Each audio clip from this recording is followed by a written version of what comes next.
En el día de hoy estamos con el profesor Aníbal, que nos va a colaborar con nuestra entrevista de teoría literaria.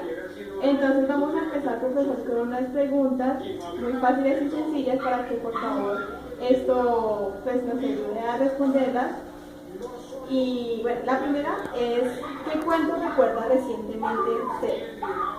Bueno, de los cuentos que yo recuerdo no son tan recientes, porque el cuento que más se me viene a la memoria es Macario, de Juan Rulfo, y ese lo leí hace más de 30 años. También me acuerdo de un cuento de García Márquez que se llama Un día de estos, que es un cuento para mí memorable. Y los cuentos que de pronto escribo, pues de pronto está el de mi abuela, de pronto puede estar el de la loca de los besos, o puede estar el de la queja, o puede estar el del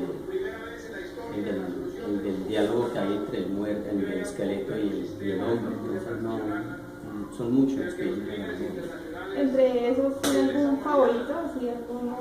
Sí, el cuento favorito mío es Macario, de Juan Rulfo.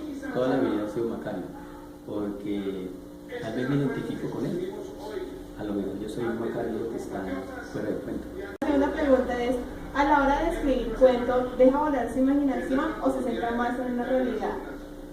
Bueno, cuando se concibe la idea de escribir el cuento, pues juegan varias cosas. Una, juega la realidad en la que se va a mover el cuento, y esa realidad en la que se va a mover el cuento puede ser la misma realidad que uno vive a diario.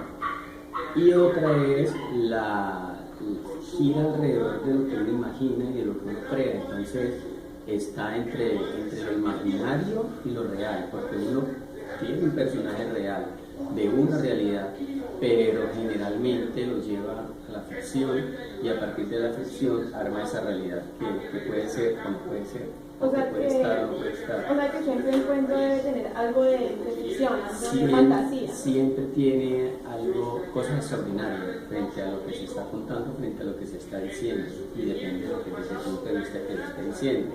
Por ejemplo, mirando el cuento de mi abuela, es un cuento mirado, que no necesita, por ejemplo, un final sorpresivo, el cuento sí. Entonces, lo que yo escribo generalmente para mí, que son más relatos que cuento. Por lo menos los considero más relatos que cuento. Y esos relatos, pues a veces son los que ayudan a formar parte de la novela. A la hora de escribir, ¿qué elementos utiliza? ¿Inspiración u oficio? Pues para mí la inspiración, como decían los antiguos, ¿cómo llamaban los antiguos? Los antiguos la llamaban la música. Pero yo no creo tanto en la inspiración, yo creo más en el oficio y el trabajo que uno hace a diario. ¿Sí? Por ejemplo, uno cuando uno escribe, lo primero que uno hace es leer mucho. ¿Sí? Entonces, leer mucho, eso quiere decir oficio, ¿cierto? Quiere decir también, por ejemplo, ser buen observador, ¿sí? Mirar bien. Entonces, cuando uno aprende a mirar, por ejemplo, a la persona no para decir, ay, camina feo, no para mirar de pronto cómo se mueve, cómo la compara uno. Eso es lo que uno hace para después cuando se siente. Entonces, en el momento en que uno se siente escribir, uno no se sienta a inspirarse, uno se sienta a poner en la página lo que uno va teniendo en cuenta, lo que uno va mirando, lo que va observando y lo que va aprendiendo a partir de la lectura. Para mí, por ejemplo, las historias que han salido para escribir han sido una parte de la realidad. Es decir, la idea, porque a veces la idea llega y esa idea se empieza a trabajar, yo en la mente la empiezo a trabajar acá, muy dentro de mí, y a partir de lo que voy trabajando dentro de mí, pues voy escribiendo cosas, voy haciendo, y después cuando ya tengo le doy un orden, después de que le doy ese orden, entonces sí me siento a escribir. Esto mirado a partir de los ojos de una niña. Yo no soy niño, pero lo miro a partir de los ojos de la niña, y a partir de los ojos de la niña que yo narro la historia. Y allí hay cosas reales que he visto a partir de ese comportamiento que tienen los estudiantes, y a partir del recuerdo mío cuando yo era niño y me relacionado con mi abuela y mi bisabuela, ¿no? Más con mi bisabuela porque pues ella era la que me contaba historias. Es una mezcla entre los niños de hoy con su niño. Con su niño de ayer, Ah, o su niño anterior, o el niño que todavía queda dentro que de uno. todavía siempre lo tiene. Que siempre tiene uno y que siempre aflora en cualquier momento. Bueno, profe, ¿por qué se piensa que se fracasa más en un cuento que en una novela? Es sencillo, porque es que el problema del cuento es que el cuento es tan condensado en su información, tan intenso, que eso hace que hacerlo, escribirlo, sea contundente.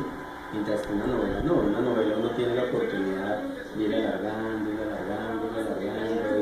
extenderse en sus cosas, ¿sí? Entonces por eso generalmente uno debe aprender a escribir primero novela y después cuento, pero la gente generalmente hace lo contrario, ustedes quieren escribir primero cuento y después novela. Escribir un cuento es muy complicado. Yo, por ejemplo, no me considero escritor de cuentos, yo escribo relatos, pero que yo considere que yo soy escritor de cuentos, no. Lo que sí puedo decir es que yo sí escribo novelas, entonces, porque ya tengo 3 novelas publicadas y en este momento pues estoy trabajando en una 4ª novela, ¿sí? Entonces, en la medida en que yo adquiero la experiencia escribiendo novelas, pues en esa medida también voy a adquirir la experiencia para ir escribiendo cuentos. Sí, es que incluso hasta en el colegio nos dicen que el cuento es más fácil por lo que tiene ese... Porque es corto, lo que pasa es que la gente considera que lo corto es fácil y lo largo es difícil, es todo lo contrario, lo largo es fácil y lo corto es complicado, es difícil. El cuento es muy intenso, es muy condensado y muy intenso, entonces por eso uno tiene que ganarlo por puntos, ¿sí? Por notado, la novela gana por puntos. Entonces, para mí, yo siempre le aconsejo a los muchachos que quieren escribir, entonces yo les digo que escriban largo, ¿sí? Que traten de hacer, por ejemplo, primero una novela y después se aventuran a escribir cuentos. Porque lo otro es escribir relatos. Entonces, el relato generalmente no cabe dentro del cuento, los relatos son narraciones cortas. Entonces, por ejemplo, con esta novela que estoy trabajando, por ejemplo, ya hice una etapa que era como preguntarle a las niñas, a los niños, cosas de lo que yo quiero, de lo que estoy haciendo de la temática. Ellos me dieron ideas de esas ideas, yo vengo, las escribo, las tomo, y a partir de eso pues voy escribiendo. Y ya cuando ya tengo eso, entonces yo no hago sino que organizo. Entonces ya por ejemplo sé que el texto va a tener más o menos 10 capítulos o 10 partes y empiezo a trabajar parte por parte. ¿Por qué? Porque ya dice que va aquí, que va aquí, que va aquí, que va aquí, que va aquí, y ya prácticamente estoy en eso, en el proceso de escritura.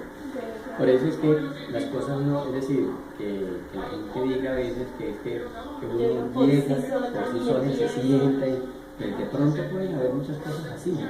Pero para mí no, siempre tienen un proceso, nacen, se van gestando y luego se van materializando. Muchas gracias, estamos muy agradecidas por habernos dado este tiempo para responder estas preguntas y de verdad que muchas gracias por también compartir ese conocimiento que usted tiene en cuanto a la literatura, que sabemos que es muy extensa, y de verdad muchas gracias por espero que lo que haya aportado les sirva, y si algún día pues me quieren invitar allá a la clase para que sea un conversador, sería bueno, ¿no?